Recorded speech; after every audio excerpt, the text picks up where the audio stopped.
My G's, welcome back to High Gaming. This is DonTheo, and in today's video we're here to bring you the top 5 long range assault rifles in Warzone. As we go through the top 5 long range assault rifles, we're going to go through some pros and cons, some gameplay, and you can find out which one is best for you and you can use the build in Warzone yourself. My G's, if you enjoyed this video, don't forget to hit that like button and subscribe to find your way back for more. My G's, turn on those notification bells and leave a comment if you have any questions. My G's, let's carry on with the video. So my G's, starting with number 5, the AK47 from Cold War. I would definitely say that the AK47 has one of the best damage profiles out of all the assault rifles in the game.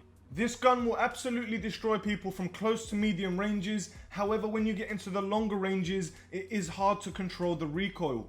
Past a certain distance, you'll find that the AK47 has a serious increase in vertical and horizontal recoil control, and this is the reason why I've placed it number 5. I would definitely say use the AK47 if you're an aggressive Warzone player and if you have serious recoil control.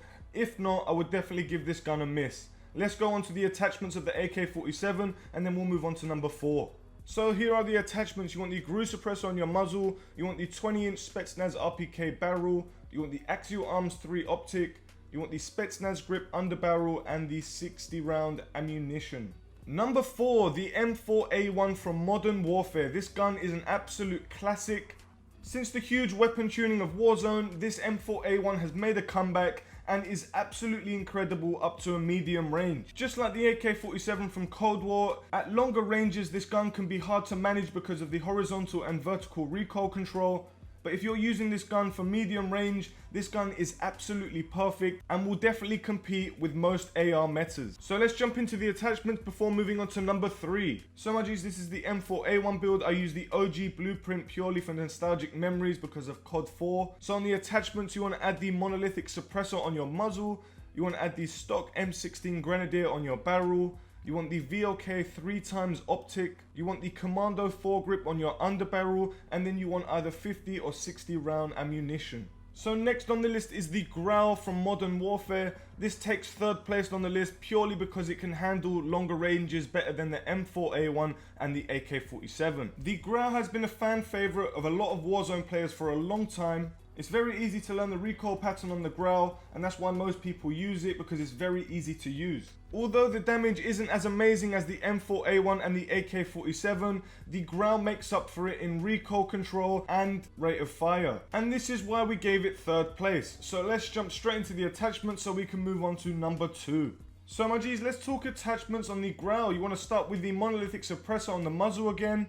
Then you want the Tempest 26.4 Archangel barrel.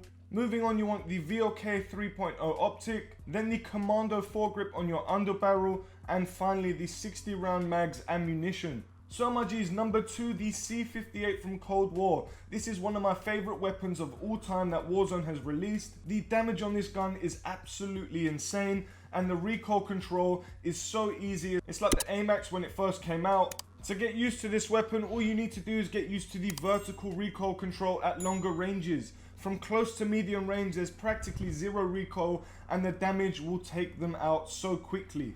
Although it has slow rate of fire, the damage makes up for it, and this gun takes 2nd place right now in all of Warzone's long range assault rifles. My G's, if you were a huge fan of the AMAX when it first released, then definitely use the C58. This is your number 1 choice. I've managed to rack up so many high kill games and so many wins with this C58. A lot of the pros right now are using the C58 in all their tournaments, so it's obviously a clear choice to use. So my G's, let's begin with the attachments. On your muzzle, you want to add the Agency suppressor. On your barrel, you want the 18.5 inch Task Force. On your optic, you want the Axial Arms 3. On your underbarrel, you then want the Field Agent grip. And finally, on your ammunition, you want the 45 round drum mag. So my G's, the moment we've all been waiting for. Number 1, the Krig 6 from Cold War is the top assault rifle, and I guess you probably already knew. My G's, the Krig is like the Kilo when it was first meta. This gun is literally the easiest gun to use in Warzone. If you've already used the Krig, then you already know it has zero recoil at any range. This is why it's taking 1st place, because no matter how far you shoot this gun, the recoil will stay consistent throughout. The only negatives I have about the Krig 6 is that it goes through so much ammunition because of the damage profile. It's not as strong as other assault rifles, so you'll go through more bullets. However, because this gun is so easy to control, all the negatives are forgotten about. My G's, let's move on to the attachments. So to begin with, again, you want to use the agency suppressor on your muzzle. Next, you want the 15-inch CMV mil-spec barrel. After that, you want the axial arms 3x optic. Next, on your underbarrel, you want to add the field agent grip. And finally, the Stanag 60 round ammunition. So my G's, we've come to the end of the video. We hope you found this information useful and that you can try out all of these assault rifles and find out which one is best for you. My G's, we hope you enjoy this content, and if you want to see more, just let us know in the comment section below. My G's, thank you to all our subscribers that show your support. We really appreciate it. If you haven't subscribed, please hit that subscribe button. And my G's, we'll see you in the next video.